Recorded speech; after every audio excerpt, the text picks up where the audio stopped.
right, Alex, welcome to the WealthTech podcast. I'm excited to have you on the show. I think you're one of the more thoughtful and innovative people in the space. Looking forward to this conversation. Would you mind giving kind of a brief introduction about yourself and SumIt? Yeah, of course. I'm the co-founder and CEO of SumIt. And SumIt is a multi-entity general ledger software specifically focused on the family office space. And we're a younger company. We're about 3 years old, roughly. A team of 10 people, roughly, across the US. And serving a lot of single family offices, multifamily offices, about 35, 40 families now on the platform. And yeah, we've been growing fast, and I'm excited to be here to talk about it. Personally, I'm based in New York City. I've got 2 kids, 2 and 4. And so with SumIt's my third kid. Yeah. So you're busy. Let's put it that way. I always, whenever I get a chance to talk to, a founder, co-founder, love to talk to about your founder's journey. I know this was born out of frustration with your own family experience, your own family office experience. Can you describe what led you to co-found SumIt? Yeah, I'll tell you more about the story. I think, like many Gen 2 folks, you don't really plan for it. And so for me, I was in my first year of consulting, and one of my parents got sick, basically, and they had to go back to China. And I knew a lot about our family businesses, our real estate portfolio, but not too much, I would say. And so they kind of had to drop everything, and they asked me to basically take over while they were back in China. And I took a leave of absence of about 8 months, turned into like a longer one. But I basically ended up having to create all the legal structure for all our family entities. And in that process, of course, I had to do the bookkeeping, and I hired an accounting firm, and they gave me an accounting software, and it was really bad. And so I think I told you, but I almost ended up suing them. We settled outside of court, and it was really bad. But That's a bad user experience. With a bad user experience, they had bank feeds that didn't work and things like that. So it was bad. And so I ended up doing a lot of the work in Excel. And back then, I had no idea what a family office was, because in France, the concept is not as popular, I would say. But it was my first foray into that world. And I just did a lot of the work myself with the different service providers, accounting firm, lawyers, estate planning, and whatnot. And then years later, about 4 years ago, I kind of went through an incubator sponsored by a family office. And that's when I started looking at the space again with other family offices and realized that, oh, wow, there's a lot of innovation when it comes to family office software, when it comes to the front office. I think the likes of Adapar, Maestro were born in 2009, 2010, and now recently you have Asora and things like that. But when it comes to the back office, 75% of the market was using not outdated, but a legacy software. So a software that was built more than 20 years ago, most of the time. And so thinking about my story and my experience with Excel, it really resonated strongly. And so that's how we decided to build SumIt together, with a family office space in mind and with family offices as investors. It's always interesting when software has been commercialized from that experience. It shows a kind of a deep domain experience. You've been at it for 3 years now. When you look back on that, what are some of the early decisions that you kind of nailed, and what were some of the points where that journey was maybe a little bit harder than expected, or where you had to pivot? I'm sure you know that there are so many ups and so many downs on the way together. When I started the company, it was just me and thinking about the product and everything, and then getting my co-founder and starting to build something. I'd say there are probably 3 things that really mattered a lot. And one of the first decisions we made was to hire a group of advisors, a council of advisors in the space. Because I think a lot of my clients or prospects ask me, hey, how do you make sure you don't overfit for my family, the entities that I created? Like, well, the reality of it is that it makes more sense to get a better understanding of everyone in the space and what their problems are so that I don't overfit for one particular use case. And so the first thing we did was build a council of advisors of about 30 people plus. And those 30 people range from an accountant, a controller, a CFO, all the way to the principal of an actual family office. So that was through my connections, through some cold outreach too. But that really helped us get a good sense of what the problem was across the board. So that if we wanted to solve for a report, we knew what a lot of different people would think of that report and not just me. That was super important. And that drives a lot of the product research and product development today. The second one was staying focused.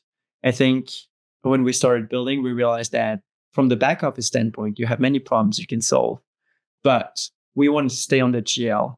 I think it's very easy to start spreading across many topics. Okay, let's build a new bill pay system. Let's build a new investment reporting system. There are folks who do that really well and who are more innovative. At this stage, we decided to stay focused on the GL and partner with an other part for investment reporting, a build.com for the bill pay, because honestly, you kind of have to choose your battle too. And for us, the GL was the battle worth fighting for right now. That's the second thing. And then I would say not a decision, but more of a general comment for anyone out there considering software or considering building a software company. It just takes longer than expected. Right.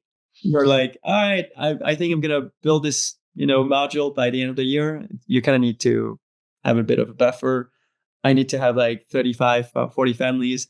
Well, it took us like 2.5 years to get there, So it's not, especially with family offices, we move, I was going to say slower, but really it was more intention. And so we take more time.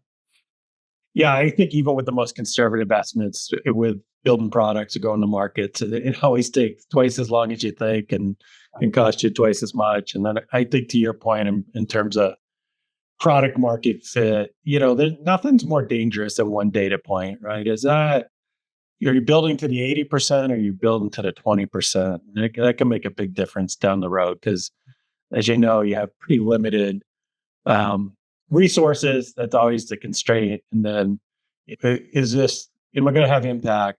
Is this going to be part of that MVP approach? And will this add value to the next client? Or is this specific to that client? It can be tough to tell when you only have that one data point. Yeah. You have an interesting product approach in terms of how you designed your product and how you develop it in terms of simplicity, yet focused specifically on the family office. And I really kind of admire that. I think too often products can be too complex or get kind of overstuffed with a lot of features and functions that aren't necessarily used by the user. It can be just kind of laid out in a confusing way. But can you tell me a little bit more about your approach? Yeah. To answer your question, I kind of have to go back to the original thesis for SumIt. I spoke to probably 200 family offices plus by now, and the overwhelming feedback was that they wanted something that was simple, like a retail software, like a QuickBooks, because they didn't want to train someone on the software and then have that person leave and then have to retrain someone for another 6 months. That was really a big feedback point that we got. But then they wanted something that was still more robust so that they could do some of the consolidation, like mid-tier ERP, and also more specific to the family office space. When I was doing that, so this is SumIt, when I was doing that research, and when I talk to prospects, one thing that I hear almost every time is, oh, we looked at X and it's super powerful, but when I opened the software, when I looked at the demo, I got intimidated. I got scared. Like really, that's like literally the feedback that I'm getting from a lot of prospects.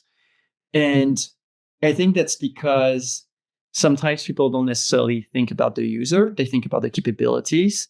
They think about the problem to solve, but they forget about who's actually doing it. Right. So for us, it was really putting the accountant back in the center. Like not necessarily thinking about the family principal because it's not the main user. That's the reality. Like who's actually doing the work and what is it going to look like for that person? And so we said, we don't want people to look at our platform and say, we're intimidated, we're scared, we don't know how that's going to work. So we decided to look at what QuickBooks does, to be honest. Like, how do we keep it simple like a QuickBooks? Because we can complain about QuickBooks, but QuickBooks has so many features. It's very feature rich, yet it's still kind of easy to use. We can complain about the lack of functionalities for a multi-entity world, but still pretty easy to use for the beast that it is. And so that's kind of how we think about it. It's like, let's use something that is familiar to most people.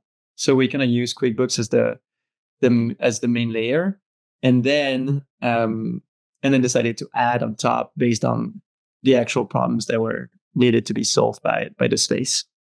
Tremendous amount tremendous amount of respect for the competition. I think the problem is when you have 30 years of development, you have 30 years worth of features, and so it starts getting it starts getting crowded, right? I think how we think about it is, let's build what is just right for family offices, because then you can be very focused and it can be more simple as a result.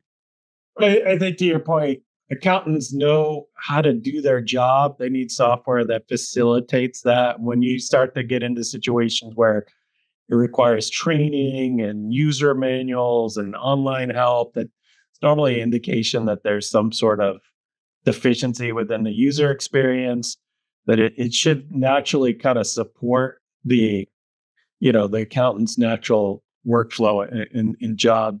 And I think, from a design standpoint, it can be tempting to add more features, but I've just looked at it as like, hey, can you keep on taking elements away until it breaks down, and then you add it back? Like, can you get it to that level of simplicity where you kind of put it right down to the rails, and then you can build back a little bit. But I think too many firms maybe not taking a user-centric design will take a more of a feature function type of approach and try to jam stuff in. So I think the part of the problem is that institutional software, I mean, granted, an institutional user will put up with more than a kind of a retail user, but it's not an excuse not to have, a quality user experience.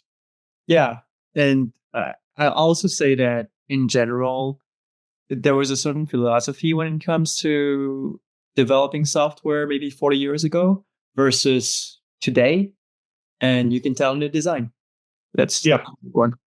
Yeah, the design's not part of the SDLC. It's like an afterthought, and obviously it's a lot more expensive to do it that way too. But let's talk about retail software a little bit. Why are so many family offices so reliant on retail software? What are some of the downfalls and gaps when it comes to using that software? I think in general, people don't necessarily start a family office right out of college when it comes to the accounting. And so people start an accounting firm or they're a CPA or whatever. And so most of the tools available out there are retail software. And they do that because it's easy to use. Simply said, they learn how to do taxes using a QuickBooks, downloading the data from there. So they're familiar with it. So when they move to a family office, what do they use? Well, I know how to use QuickBooks. So that's what I'm going to use. That's typically how it works. And that's why you see QuickBooks so prevalent in that space. It's just that it's familiar and it's simple to use. It's the second point. It's simple to use. It's easy to stand up, right? I mean, part of it is like it's inexpensive, but I think the real reason is that, I gotta get going. I need something today. Like, you only have a handful of entities. You stand it up. But by the end of the day, you get it stood up, right? And then next you know, 12, 13 entities later, you're kind of underwater. And this comment that you just made is so prevalent. I have so many folks who are like, I just need to get something started. I don't have the luxury of waiting for 6 months to get a new software. Now it's a little bit changing because there's more of a blueprint for, hey, family office software, how to search for it and whatnot. But for a lot of people, they just need to get going. Yeah, and I think some of the downfalls, it's just that it's just not. If you take an accounting software and you take all the different modules, right? Transaction categorization, reconciliation, accounts payable, accounts receivables, inventory module, blah, blah, blah. If you take a QuickBooks, you probably use only 50% of QuickBooks because that's what the family office needs. It's not a business, right? It doesn't need inventory. Exactly. And so that's one of the things. It's like there's a lot of clutter that makes it not relevant. But then If you take like a retail software, typically it's not a multi-entity software. And I think that is by far the biggest problem. And that's why people move to a Sage, a NetSuite, a Microsoft Dynamics. Granted, I think QuickBooks is also realizing that, and they are offering now, I think what they call it, QuickBooks IES, which is the multi-entity competitor that's going to try to beat Sage. I think that's what I heard. But I think then you have the same problem with what I said, which is it's not fit for purpose. So it does some consolidation, but it can't give you a personal financial statement with ownership percentages that are different from 100%. So that's the gap. The last thing I'll say is it's retail, so it doesn't have a family office focus, and will never have. So it's never going to build things for the space. I think user permissioning, is another one, right? The person that enters the bill shouldn't be the person that approves the bill. Yeah, that would be a big one. I think auditability, obviously, is not necessarily a top of mind. Like, that those become important factors that maybe aren't top of mind when people are searching for software. Let's talk about AI and how AI is impacting certainly technology all across the board, but in the family office space in particular. What is SumIt's approach to AI? How is AI impacting the user experience? I think there are two things here for me. Three things. One is, AI is here. It's not going away. You kind of have to deal with it one way or the other. Whether you incorporate that within your workflows or within the platform, you got to do it. The second thing, though, which is super important, is AI is a tool amongst other tools. And what does that mean? It means that it's not fit for every workflow on your platform. And I think that's something that people forget about. It's like, if you take a nail, how are you gonna you're gonna use a hammer for that? And so AI is just it's probably one of the hammers, right? And so you kind of have to use the right tool for the right problem. For us, AI is about helping the accountant spend less time doing manual things, such as categorizing transactions, right? It's the idea that AI is pretty good at taking a transaction, the description, the vendor, and kind of figuring out, based on your database, what categorization this should be. It should go to family expense, for instance, because that's what you've done for the past 50 transactions. And so helping the accountant with those, assist the accountant, it's basically an assisting the accountant with AI. That's what we're trying to do with the workflows that are relevant. Transaction categorization is one of them. Another one that we see more often now is PDF reading capabilities and being able to extract information and turn that into a journal entry. So we're working with a family office on that. But that's kind of how we think about it. And then the third thing is, I think people are cautious with AI, especially in the family office space. And our philosophy with AI is, and with anything when it comes to the product, is we'd rather not automate the whole thing right away.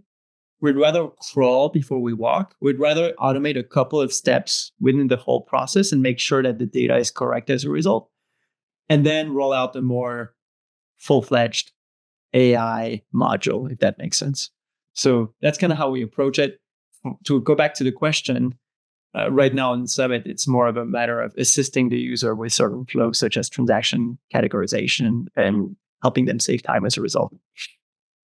Well, makes sense. Pattern recognition. I think, also that it's a ton of information that's in PDFs, unstructured information. How do I convert that into structured information? Automate, 80% of that first mile while still keeping the human in the loop on the processing. I think that makes a lot of sense. What other areas are you seeing in terms of driving innovation in the family office space? It does seem like it's just, what I like to say, this we're entering the beginning of the golden age for family office software. I think SumIt's a good example of that. But where are you seeing innovation within the space? I'm seeing so much innovation. I think one thing that I'm sure a lot of people realize, is that the barriers to building software have gone down so much. And I'm not joking. I think if I spend 1 week on my own with some of the tools available now, I can put together a prototype that can work for certain workflows. So it doesn't take long now to build software. So this is being commoditized, which means that you see a lot of innovation as a result. And the differentiation is going to be down to your focus on the client problems, your relationships, your distribution channels, and whatnot. So I think that's why, despite the innovation, what matters a lot is, hey, do you understand the problem, right? Do you have the right people to solve for that problem? Do you have the right council of advisors and whatnot? I think that's super important to state before we even talk about the innovations. As far as innovations go, there are a lot more AI native platforms built. So that's the difference between just having an accounting software and then building something on top versus starting with AI first and then building things around, which means that you see a lot more software companies coming up with those chat boxes, right, for family offices. Instead of having an accountant send you an answer to how much did we spend on this, just having the chat box and just being like, hey, let me query my data. So a lot of innovation like that. And that means that you have a lot more innovations about real-time information, being able to connect multiple data sources and then being able to answer questions on the go. I think all of that is thanks to all the LLM models. So that's great.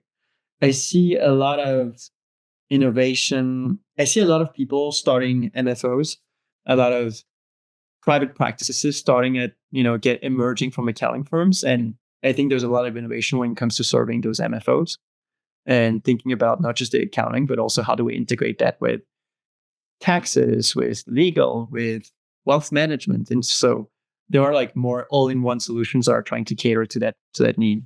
So those are some of the things that I see. I'm kind of curious what you see too, because Mark, you've been in that space for a long time, but that's roughly what I see right now. I think what I see is, well, obviously AI is having a major impact. And I think large language models, the ability to kind of, you don't necessarily have to know like a business intelligence tool to be able to query your data and to be able to get insights. You know the information you want, and you could just have a natural conversation with your data now, I think is tremendously impactful. I think the other area that you see is a lot of firms that are now focused specifically on the family office space and a lot of particular, like what we call point solutions. Previously, not to date myself too much, but back in the day, you had to take software from an adjacent industry like hedge fund industry or asset management. And then you had to, your alternatives was in a different system, your marketables in there, never the two spoke. You had like, it was really hard to piece it together. Now you see, not only do you see all-in-ones or comprehensive solutions, and a number of them out there, but as well as seeing the ability of best of breed to be, is moved beyond the science experiment, that it's really a practicality that you see vendors integrating. For SumIt and Adapar is a great example, right? The client doesn't need to figure out how to convert investment data into financial data, which is fairly hard and complex. The two vendors have coordinated in such a way that there's a more of a plug and play on that. And I'm not saying that one way is better than another, but there's more optionality in the marketplace, right? People can choose a particular path that meets their operational requirements as well as their technology personality. So I think that's the great news. As I'll often say, the good news is there's more options. The bad news is there are more options, right? Which is creating quite a bit of buyer confusion, I think, within the space. It's not simple. I think if you use an AI for search too on family office software, your results are not going to be great. It brought up Morningstar. When I did that, I was doing some research, and Morningstar was a low end RIA software that's exiting the RIA market even. So, still buyer beware. Get yourself an expert if you're going in that space. But talk to me a little bit about comprehensive versus best in breed, and how you see that and the applicability towards the family office and what family offices should be thinking about in that area. I think it depends on what you're trying to do. It depends on how much power you're looking for. And I think the answer is not black or white. It's not like everybody should do all in one or everybody should do best in breed. Both pros and cons. So it's a bit of a political answer. Excuse me for that, but it's true. I think the reason why we decided to go for best in breed and why it matters for the marketplace is we recognize that it's not like the family office space is a new industry. There are so many people who've been in the industry for a long time and they have been using software in a long time and they are already connected to the software. Like the number of people that are using Bill.com in the space is just incredible. And so for us, it was a realization that even though Bill.com has some cons, has many, many pros. One of the biggest one is that it is actually being used by so many multifamily offices and single family offices. And for us, I think one of the things we want to talk about is also change management. When you go from an existing tech stack to an all-in-one, I think there's a really big gap and there's a lot of learnings that need to happen. And I want to go back to the original thesis for SumIt. We want it to be simple, right? We want to make that transition easy. And so for us, that means that we want to respect the ecosystem and see and acknowledge that there are some partners here that have been there for a long time and that it's better for us to partner and build something on our own. Whether that's going to be the case in 10 years, who knows? But right now, this is our approach. And so I think that a lot of people come to us because they already use an Adapar. They already use a Bill.com and they don't want to move to something else. Some people come to us and they're like, oh, we're also considering an Eton. And we're like, yeah, that makes sense. They're very powerful, but just very different experiences, very different capabilities too, right? So it's a bit of it depends on what you have right now. If you have nothing, then it's an easier solution. If you already have something, typically you would want to go for, well, that's what I see. I know. I think there's no one right answer. There is a right answer for every single family office. There's no one right answer for all single family offices, right? When it comes to that. And I do think even with the comprehensive, the all-in-one solutions, there still is a need around the fringes for those systems to be able to plug in the certain components of that family office's tech stack. You can't just completely live on an island anymore. You have to have some sort of interoperability with different functions. In terms of change management, so many family offices have been reluctant to modernize.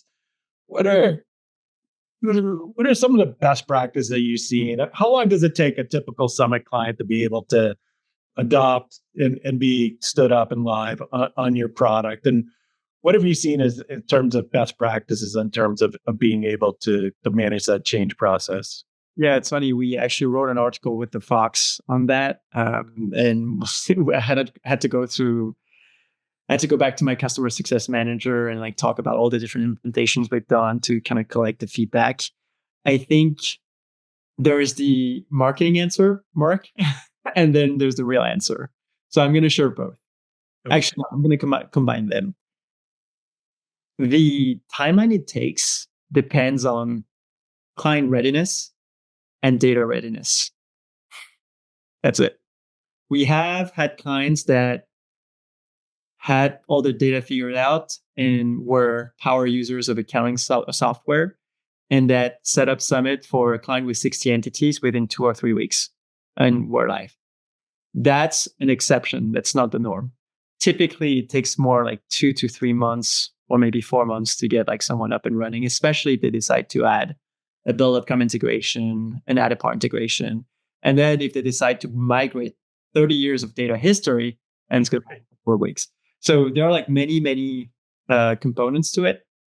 I'll say that what's super interesting is when it comes down to data readiness and client readiness, this is the amount of time it takes to implement the software and to get live. But before that, the amount of time it required the family office to be ready to make a move, that's a tremendous amount of time. And sometimes we see clients come to us and be like, we want to move to a software and we want to do that within that amount of time. And we're like, okay, is your data clean? Is your data clean? Meaning like, are the books closed? And do you not have to go back to clean stuff? Because there are so many times where clients have to do that and just delays the onboarding. So that's one. And then the second thing that we see is, so get your data ready, is what I'm saying, or at least know about it so that you account for it when you do the timeline with the provider. And then the second thing is, and that's sometimes really tough, do you have the right people in place for that? And I'll give you an example. If you're trying to implement an investment reporting platform on top of a SumIt, but your team has never done investment accounting, it's just going to be brutal. It's just going to be very painful. And we've seen that. And I think it's a realization for us to always have the discussion up front with the client and be like, hey, okay, you want to implement Adaport? Like, do you have experience with, the whole portfolio accounting flow and whatnot? Because if not, then we're going to spend more time on the onboarding. We don't want to teach the accountant how to do it, but that's right. If you don't have that, it's going to be very painful. I think those are good points. I think there's a people component of it. Are they ready for the change? Do they understand why they're making the change? Or can you bring in some help temporarily, like a consultant or experts that kind of augment that? Because they have a day job while that's going on, right? The data, a lot of times too, they'll look at, oh, it's great. I'm moving to a multi-entity general ledger, and now I'm going to redesign my chart of accounts and have standardization across the entities. Meanwhile, every entity has a slightly different GL, or the older you get, that the GL, the chart has changed. And then there's somehow this desire to want to keep 30 years of transactional history, but it's expensive. It's a land war in Asia, as I say, because it's so hard to be able to, migrate that data set over. To what value, to what extent is that, the cost, is that worth the benefit? That these firms need to think about that. Yeah. It's real. If someone who comes to me and says, like, want to have 30 years of history, I'm always like, you're never going back to those 30 years. What are some of where do you see the future of accounting, the future of the bookkeeping and accountants? How do you see the profession changing? How do you even see the market and family office changing over? I think 5 years is almost too far to look, but 3 years. What's your prediction going 3 years out? There are two parts to it. One is the future. Honestly, Mark, no one is equipped to envision what software is going to look like in 5 years, I would say. The pace of innovation right now is just so fast. You're going to be able to do so much kind of Jarvis. That's going to be the norm I think in 5 years or something like that. And I don't even joke. I think we're really going to get there. But just the gap between this and that right now, it's hard to imagine, but I really think that that's the case. So I don't think we're equipped. I don't even want to think about what my kids are going to use in terms of software and actually build innovation that is going on. The second thing is the future of accounting. I think what we see is simply that AI is being used to augment people's capabilities. And the best way to think about it is that everyone is going to get upgraded. The bookkeeper is going to be a controller now. The bookkeeper is not just going to put in stuff. The bookkeeper is going to review the work done by the AI agent. And you can take that logic and apply it to every different role. That's kind of how I think about it. Which means that it's great because, to be honest, there's a shortage of accountants in the country. Right. We need more technologies like that. But that's really, in a nutshell, that's what I see. It's going to be the upgrading of people's capabilities, and therefore, I don't think you'll need as many resources as before.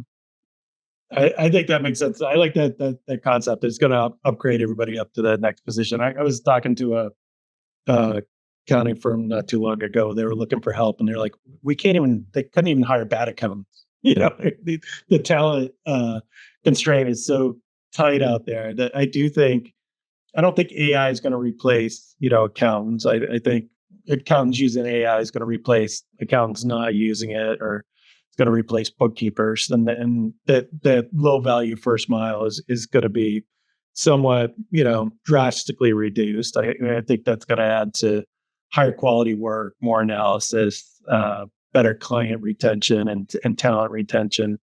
I think all those things are going to be positive. But I think, to your point, 5 years out is way too far to predict anything. But it is the pace of change is going to be faster. I think that's probably the one thing that you can say is, what's not going to change in 5 years is the acceleration of change is one of those things.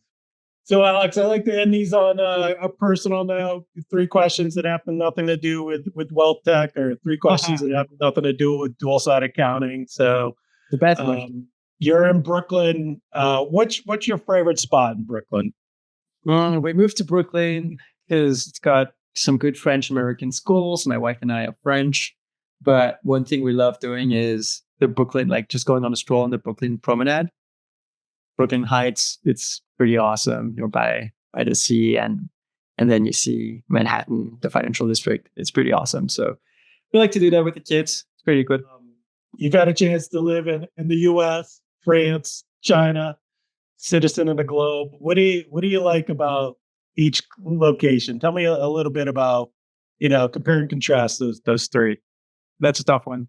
I learned a lot of different things from different cultures. I'll say that where I grew up, France taught me a lot about culture, taught me a lot about the appreciation for the fine things in life, food-wise and whatnot. It also taught me that not everything is about work, and that by not making everything about work, you're actually better at work, if that makes sense. And I think that's something that I carry with me even at this company. I think my time in China showed me how much hustle there is going on there, and that you can't really rest on your laurels anywhere in the world, because there are a lot of people working hard to basically get better. And so you need to work hard, you need to work smart. And then I think in the US, what I've learned so far from my experience is that the reason why I live here and I built my business here is that there is, for all the talks that's going on, whatever, there's a lot of openness to try new things in this country. And I think that it shows with all the innovation that is going on here. It's very easy here to strike up a conversation with a stranger and talk about ideas. I think building this business in the US is possible. Building this business elsewhere would have been a lot harder because of that. So I really appreciate that openness in the US to try new things and all the opportunities that emerge as a result. That's my biggest takeaway from my experience so far here. Those are great. And what did you learn about working in the family business? My parents had a bunch of businesses before getting into real estate: restaurants, massage parlors. What else? Real estate was the big one, of course. And I think what I got that I'm still using today is customer service and speed. There's nothing that beats that. You're going to exceed expectations if you listen to your customer, serve them well, and you do that in a fast manner. And that's really this is the essence of SumIt. Yeah. I had a chance to work in the restaurant industry for a little bit. I will tell you, you learn the value of hard work. Yeah. 2 is you learn how to function in an environment that has a certain level of chaos, right? So I always like when you see candidates, they have somewhat of an untraditional background, especially if they have any sort of food service background. I'm like, don't sleep on those type of candidates. They know the value of hard work. That's for sure. So The real world, let's put it this way. yes. All right, Alex, this has been great. I really appreciate the time. It's been a fascinating conversation. Thank you so much. Thanks, Mark, for the time and for your insights too.